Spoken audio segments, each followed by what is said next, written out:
3 ಜನ ಹೆಣ್ಮಕ್ಳು ಎಲ್ರಿಗೂ ಓದಿಸಿದ್ರು, ನಿಮಗೆಲ್ಲ ಸಪೋರ್ಟ್ ಮಾಡಿದ್ರು, ಅವರು ಮೆಕ್ಯಾನಿಕ್ ಆಗಿದ್ರು. ಹಾಸ್ಟೆಲಲ್ಲಿ ನಾವು ಜೊತೆಗಿದ್ದವರು ಅವ್ರಂತಲ್ಲಿ ಆಗಿದ್ದಾರೆ, ನನಗೆ ಯಾಕೆ ಆಗಲ್ಲ ಆ ಥರ ನಾನು ಅವಾಗಷ್ಟೇ ಕ್ವಶನ್ ಮಾಡ್ಕೊಂಡೆ ಸರ್.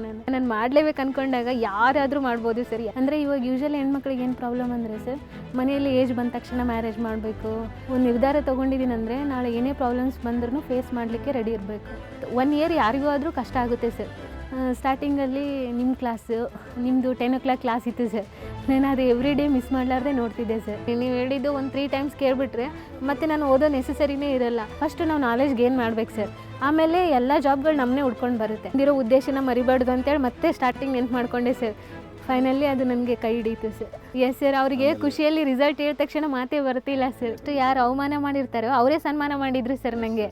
ಅದು ಎಷ್ಟು ಖುಷಿ ಕೊಡುತ್ತೆ ಅಂದರೆ ಗುರಿ, ಉದ್ದೇಶ, ಗೈಡೆನ್ಸ್ ಇವೆಲ್ಲ ಕರೆಕ್ಟಾಗಿದ್ದರೆ ಕರೆಕ್ಟಾಗಿ ಕ್ಲಿಕ್ ಆಗಿಬಿಡ್ತಾರೆ ಸರ್.